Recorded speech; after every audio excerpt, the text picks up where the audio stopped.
What's up, guys? How you doing? This is Micah Dobbins from the Micah Dobbins Show, powered by Misfits of Media. And today we're going to be sharing with you 10 tips for starting a business that will succeed.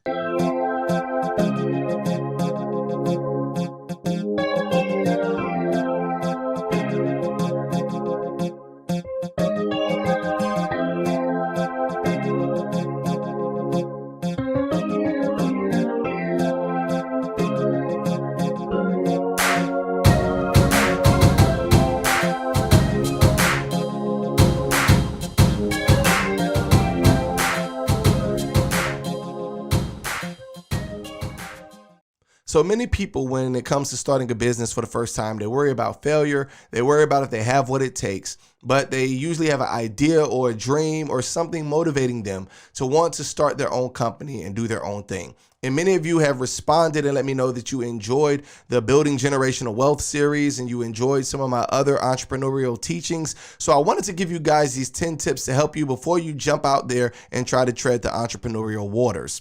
This 10 tips is not going to guarantee success, but it's going to help you along your journey if you follow these 10 tips. And it should give you the fortitude and the insight that you need to prevent many costly mistakes as you begin your business. So with no further ado, I'm going to go ahead and get into the first tip. Tip number 1, be passionate about what you do. You've probably heard people say that the best job is a job that you would even do if you weren't getting paid for it, right? Sometimes you have to do those kind of things, those menial tasks and jobs that you hate so that you can realize what it's like to be an employee, and it kind of helps shape your character, your work ethic, and lead you to wanting to become a dynamic, super, and great boss.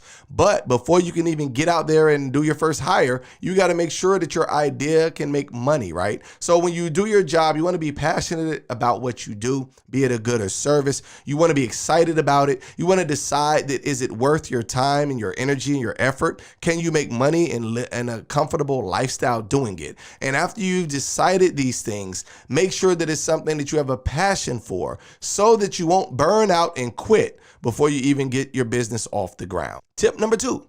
Start your business while you're currently employed. I cannot stress how much wisdom is in this because some people feel like, well, you know, I'm going to start this great company. I'm going to be a rock star and I'm going to quit my job right now and put all my devotion and time into this company. The problem is you still have bills to be paid. You still have gas you need to put in the car. You still have food you got to put in your belly. And you may not have the capital you need to get your business going starting from the ground like that. So I would highly recommend that you start your job or your career, your company part-time while you're at your current job. And as you see that business is picking up and beginning to grow, eventually you'll learn from your learning curve, your ins and outs, and you'll know how to increase your income, maximize your output so that you can leave your current job and make your career, your business, your full-time job. So I highly recommend for tip number 2 that you start your company while you're currently already employed. That way you won't have a lapse in finances. You don't have to worry about your shelter, your roof over your head, or your vehicle, or other things that may come up. Tip number 3, don't do your business alone. A lot of people go wrong here because they decide, hey, I'm going to start this company and I don't need anybody. But you heard the phrase, no man is an island. There's some truth to that. You need a support system. You need to find you somebody that's already successful in that industry or someone successful in an industry that's similar so that you can have a mentor or somebody to bounce ideas off with and have you a support group, some people that'll rally around you so that you'll be able to have the confidence you need as you go and get knocked down time and time again. Because if you haven't heard, when you start a business, every reason why the business shouldn't succeed is going to try to beat you across the head. And the ones that rise to the top, the cream of the crop, are the ones that are able to break down the barriers, to jump through the hoops, jump over the hurdles, and make it happen. So you want to have you a good support team. You don't want to do it alone. You want to have some people motivating you to give you your extra push or your encouragement or your attaboy when you do a good job, or maybe some advice on when you don't do such a great job. So make sure you don't do it alone. That is tip number 3. Tip number 4, Go ahead and get your customers and your clients and line them up before you officially start your business. This can be done when you go through social media, other platforms, or you go out in public and find out if there's even a need for the type of services or goods that you're offering.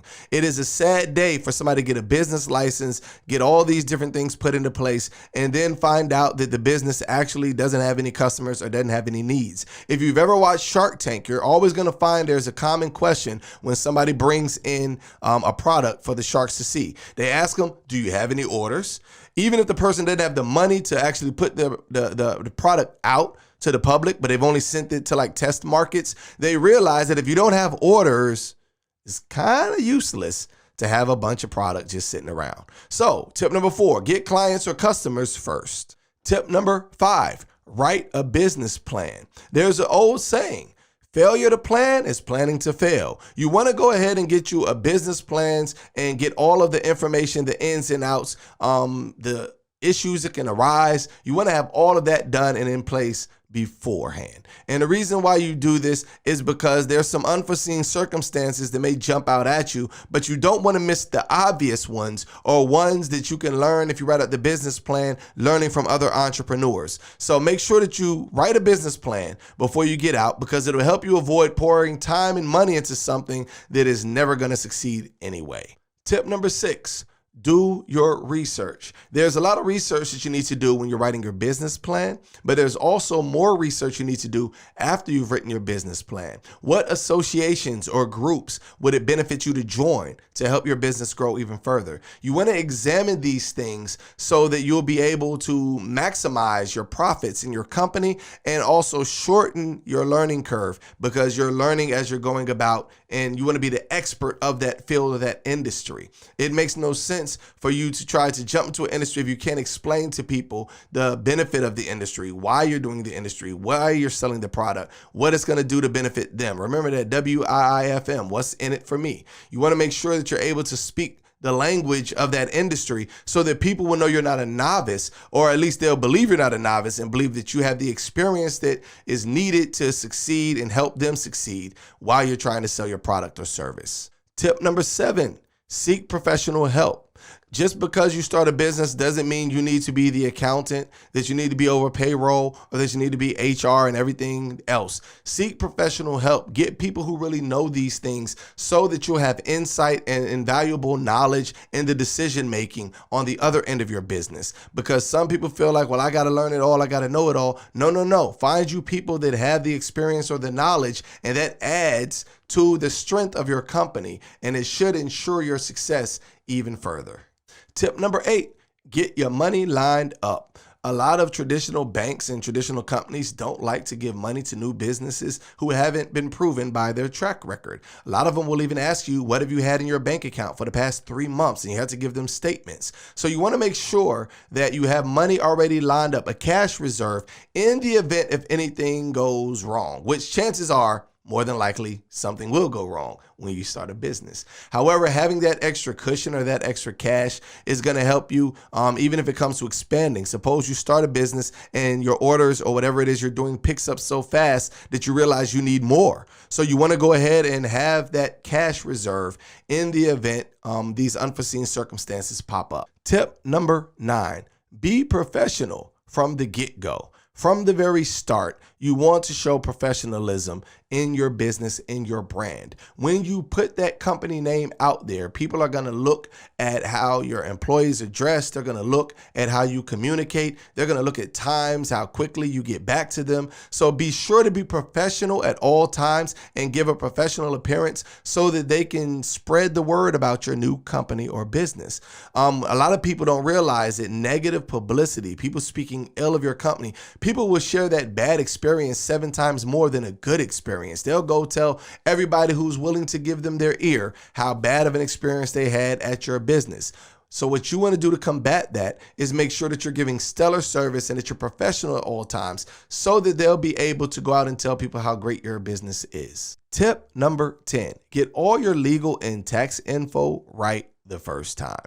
I cannot stress to you how difficult this can be for you if you don't take care of these things early on in your business. If you know you have taxes go ahead and take care of those things. Find out what your state requires as well as federal, so that you don't find yourself in a bad position later thinking that you're going to have all this money coming in and the IRS comes knocking on your door. As far as your other professional information, you don't want to label your company or name it something and find out that there's somebody that already has that name registered or trademarked to where you're not allowed to go nationwide should your company grow and you can only stay within a small market. So be sure to look into these things. Get your taxes, your preparation, all of those things. If you need an LLC, if you want to be a sole proprietor, have all of that handled first. Make sure you have your business bank account first.